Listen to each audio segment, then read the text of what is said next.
எதெல்லாம் கரெக்டா நடந்திருக்கோ சிஎஸ்கேக்கு அதெல்லாம் சரியா தப்பா நடந்திருக்கு சன்ரைசர்ஸ் ஹைதராபாத். ஆர்சிபி வந்து ட்ரெடிஷனலா பாத்தீங்கன்னா இந்தியன் பேட்ஸ்மேன் எப்படி விளையாடி இருக்காங்க. ஒரு நல்ல T20 கேப்டனுக்கு ஒரு நல்ல தலைவன் தேவை. இந்தியன் பேட்ஸ்மேன் அப்படின்னு பாத்தீங்கன்னா தேடணும், அங்க கன்சிஸ்டன்சியே இல்ல. வணக்கம் மக்களே, இன்னைக்கு சென்னை சூப்பர் கிங்ஸ் சன்ரைசர்ஸ் ஹைதராபாத்துக்கு அகைன்ஸ்டா அவங்களுடைய மேட்ச் ஜெயிச்சுட்டாங்கன்னா கட்டாயம் பிளே ஆஃப்ஸ்க்கு குவாலிஃபை ஆயிட்டாங்க. T20 கிரிக்கெட்டை பொறுத்த வரைக்கும் எது எங்க எப்படி நடக்கணுமோ அது அப்படி அங்கங்க நடந்துகிட்டு இருக்கு சென்னை சூப்பர் கிங்ஸை பொறுத்த வரைக்கும். அதை பத்தி தான் இன்னைக்கு நான் பேச போறேன் RK கேம்ஸ் பாண்ட் யூடியூப் சேனல்ல. அது மட்டும் இல்லைங்க, நேத்து ராயல் சேலஞ்சர்ஸ் பெங்களூர் இன்னும் குவாலிஃபை ஆகல, பட் ஒரு பெரிய ஸ்டெப் எடுத்து வச்சிருக்காங்க towards qualification for the play of. இது இன்னொரு விஷயம், ஆப்வியஸ்லி அதையும் பத்தி பேச போறேன். ராயல் சேலஞ்சர்ஸ் பெங்களூர் அப் அகெயின்ஸ்ட் ராஜஸ்தான் ராயல்ஸ். முதல்ல நேத்து நடந்த மேட்சை பத்தி பேசுறோமே, எங்க டிஃபரன்ஸ் இருந்தது அப்படிங்கறத வந்து பின் பாயிண்ட் பண்ணி சொல்ல போறேன் இன்னைக்கு இந்த வீடியோல. ஃபர்ஸ்ட் அப், அதற்கு பிறகு அப்கோர்ஸ் சிஎஸ்கே பத்தி பேசுவோம். அதாவது ராஜஸ்தான் ராயல்ஸ் உடைய halfway stage and Royal Challengers பெங்களூருடைய ஹாஃப்வே ஸ்டேஜ் வந்து எடுத்து ஒரு கம்பேரிசனா போடுவோம். ஆர்ஆர் வந்து முதல் 10 ஓவர்ல 91 ரன் இருந்தாங்க, ஒரே ஒரு விக்கெட்டை தான் இழந்திருந்தாங்க. 10 ஓவர் ஆர்சிபி அவங்களுடைய 10 ஓவர்ல 79 ரன் அடிச்சிருந்தாங்க, 2 விக்கெட் தான் இழந்திருந்தாங்க அவங்களும், பட் 79 ரன் தான் அடிச்சிருந்தாங்க. அடுத்தபடியாக அடுத்த அந்த 5 ஓவர்ல என்ன நடந்தது அப்படிங்கிறது தாங்க ரியல் கதை. அதாவது நம்ம பிராட்லி பேசினோம் அப்படின்னா இந்த மிடில் ஓவர்ஸை பத்தி பேசுவோம். 7ல இருந்து 15 டீம்ஸ் எவ்வளவு அடிச்சிருக்காங்க அப்படிங்கறத பத்தி நம்ம நார்மலா பேசுவோம். பட் நான் ஒரு படி தாண்டி போய் ஆக்சுவலி 7ல இருந்து 15 விட்டுருங்க, 11ல இருந்து 15 ஓவர்கள் எவ்வளவு அடிச்சிருக்காங்க, எப்படி அடிச்சிருக்காங்க டீம்ஸ், அதுவும் யுஏஇல எப்படி விளையாடிருக்காங்க அப்படிங்கறத வந்து யோசிச்சு பாருங்க. நேத்து விளையாண்ட கேம்லயே ஒரு பெரிய டிஃபரன்ஸ் இருந்ததுங்க. நான் ஆர்ஆர் சொன்னேன்ல, முதல் 10 ஓவர்ல 91 ரன் அடிச்சாங்க, ஒரு விக்கெட் மட்டுமே இழந்திருந்தாங்க அப்படின்னு. 11வது ஓவர்ல விக்கெட் எதுவும் இழக்கல, 12வது ஓவர்ல ஒரு விக்கெட், 13வது ஓவர்ல ஒரு விக்கெட், 14வது ஓவர்ல 2 விக்கெட் இழந்தாங்க. சோ 15 ஓவர் முடியும் போது 120 ரன்கள் மட்டுமே அடிச்சிருந்தாங்க, 5 விக்கெட்டை இழந்திருந்தாங்க. அதாவது 11 to 15 29 ரன்கள் மட்டுமே அடிச்சாங்க, 4 விக்கெட்டுகளை இழந்திருக்காங்க. சோ இதுல என்ன அப்படின்னு கேக்குறீங்களா? மிட் லோஸ், அதாவது 11 to 15 மட்டுமே நான் ஒரு பட்டியல் எடுத்து பார்த்தேன். யுஏஇல இந்த சீசன் ஆர்ஆர் எவ்வளவு ரன்ஸ் அடிச்சிருக்காங்க நார்மலி 11 to 15 குள்ள அப்படின்னு பாத்தீங்கன்னா on an average 7.3 7.3 runs per over அடிச்சிருக்காங்க 11 to 15ல. ஒரு ஓவருக்கு கிட்டத்தட்ட 7.5 ரன்ஸ் அடிச்சிருக்காங்க. பட் நேத்து அதே சமயத்துல பேட்டிங் ஃபர்ஸ்ட் அந்த அளவுக்கு பிரஷர்ல நல்ல ஸ்டார்ட்டும் கிடைச்சது. 29 ரன் ஃபார் 4 அப்படிங்கும்போது 5.8 runs per over, so less than 6 runs per over அடிச்சிருக்காங்க. அதே சமயத்துல ஆர்சிபியை எடுத்துக்கிட்டீங்க அப்படின்னா 10 ஓவர்ல 79 for 2 அப்படின்னு சொன்னேன். அடுத்த 5 ஓவருக்கு விக்கெட்டே இழக்கலங்க, 123 for the loss of 2 wicketsல நின்னாங்க. அந்த பீரியட்ல 11 to 15ல வந்து பரத் 26 ரன்கள் அடிச்சாரு 16 பந்துகள்ல, மொத்தமா 44 ரன்கள் அடிச்சாங்க. அந்த சமயத்துல விக்கெட் எதுவும் இழக்கல. அதாவது run rate, runs per over அப்படின்னு பார்க்கும்போது 8.8 ரன்ஸ் per ஓவர்ல அடிச்சாங்க. நார்மலி இந்த சீசன் யுஏஇல அந்த 11 to 15 ஓவர்ஸ்க்குள்ள ஆர்சிபி அடிக்கிற ஸ்கோர் வழக்கமா பர் ஓவர் அப்படின்னு பாத்தீங்கன்னா 5.7 ரன்ஸ் தான், 5.7 தான் அடிச்சிருக்காங்க. சோ டெஃபினட்டா ஒரு ஹியூஜ் ஸ்டெப் அப் அப்படிங்கறத பார்த்தோம் ஆர்சிபி கிட்ட இருந்து. அண்ட் ஆல்சோ எந்த ஒரு டீமும் ஐபிஎல் வரலாறு எடுத்து பாத்தீங்கன்னா எந்த ஒரு சக்சஸ்ஃபுல் டீம் உடைய அணியில வந்து இந்தியன் பேட்ஸ்மேன் நல்லா விளையாடிருப்பாங்க. நம்ம சிஎஸ்கேவை எடுத்து பார்க்கலாம், இல்ல ஒரு நம்ம மும்பை இந்தியன்ஸை எடுத்து பார்க்கலாம், ஒரு கேகேஆர் எடுத்து பார்க்கலாம்.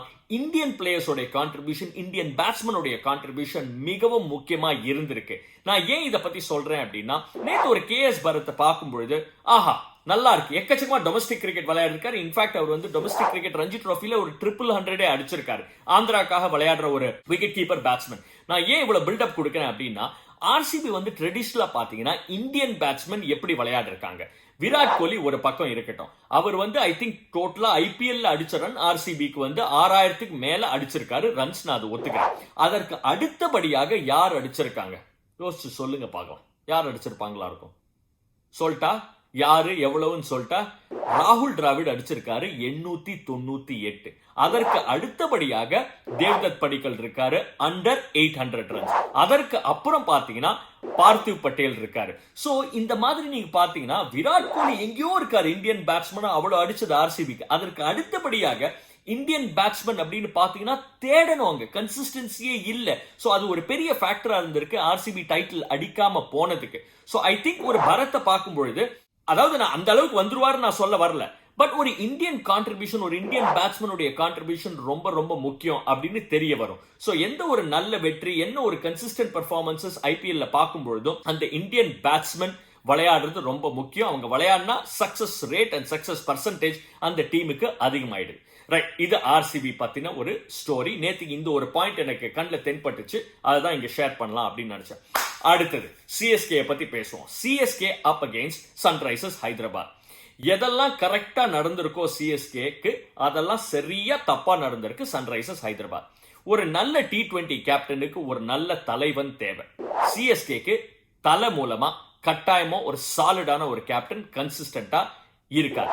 அதே சமயத்துல சன்ரைசர்ஸ் ஹைதராபாத் அந்த கேப்டன்சி இந்த வருஷம் அந்த பொசிஷனுக்கு தடுமாறி இருக்காங்க. டேவிட் வார்னர் இருந்தாரு, ஃபார்ம்ல இல்லன்ட்டு அவரை தூக்கினாரு. கேன் வில்லியம்சன் வந்தாரு, நடு டோர்னமெண்ட்ல வந்திருக்காரு. சோ தடுமாற்றம் அட் த டாப் இருந்திருக்கு. அடுத்தபடியாக ஒரு நல்ல T20 டீமுக்கு நல்ல ஓபனர்ஸ் மிகவும் முக்கியம்.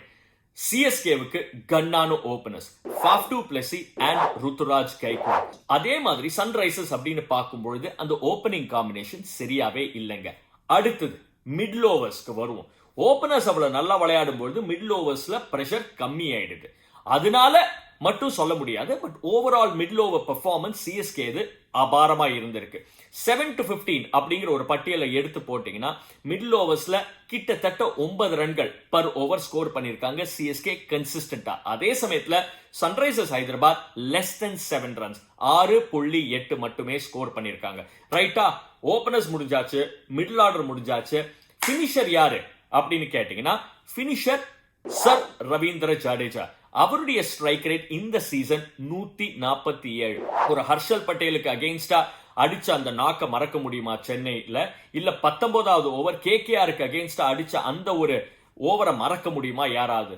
பிகாஸ் அந்த பினிஷர் அப்படிங்கிற ரோலை வந்து சூப்பரா பண்ணிருக்காரு. நான் ஏன் இந்த 2 எக்ஸாம்பிள் சொன்னேன் அப்படின்னா, ஹர்ஷல் பட்டேலுக்கு அகெயின்ஸ்டா விளையாடின பொழுது செட் பண்ணாரு டார்கெட். 154 இருந்தாங்க 19 ஓவருக்கு பிறகு 37 ரன்கள் கிடைச்சது சிஎஸ்கேவுக்கு. 191க்கு போனாங்க. அது சென்னையில நடந்த மேட்ச். அதே சமயத்துல ஒரு கேகேஆருக்கு அகெயின்ஸ்டா சேஸ் பண்ணிக்கிட்டு இருந்தாங்க.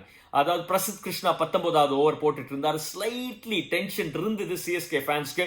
அடிச்சாரு பாருங்க ரவீந்திர ஜடேஜா. சோ ஒரு நல்ல பினிஷர் அது இல்ல இந்த சீசன் சன்ரைசர்ஸ் ஹைதராபாத்துக்கு. எஸ், ப்ராபப்ளி ஒரு கேம்ல வந்து ஜேசன் ஹோல்டர் ட்ரை பண்ணாரு, முடிச்சு கொடுக்கறதுக்கு ட்ரை பண்ணாரு, பட் அன்பார்ச்சுனேட்லி அது முடியல அப்படிங்கிறது தாங்க கதை. ரைட், அதற்கு பிறகு வென்யூ அப்படிங்கறத பத்தி பேசும்போது ஷார்ஜா.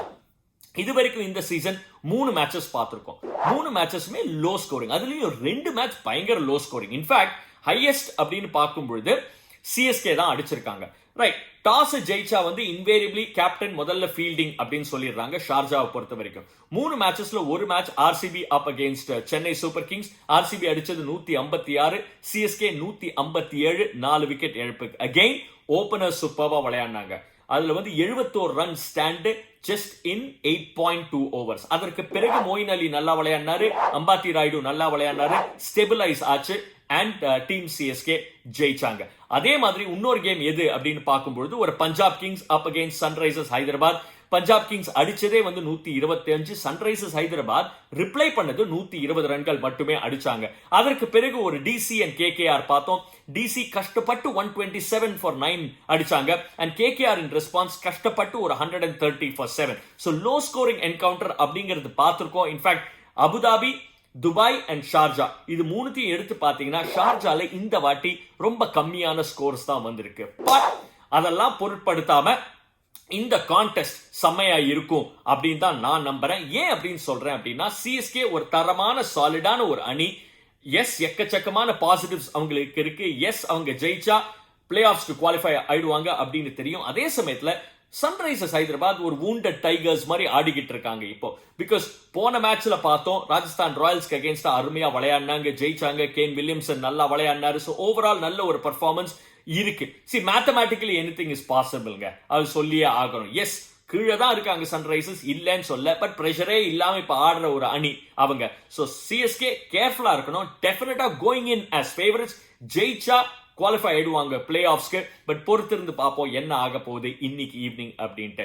மக்களே, தேங்க்யூ சோ மச் உங்க எனார்மஸ் ஆதரவுக்கு. அந்த ஆதரவை கொடுத்துக்கிட்டே இருங்க.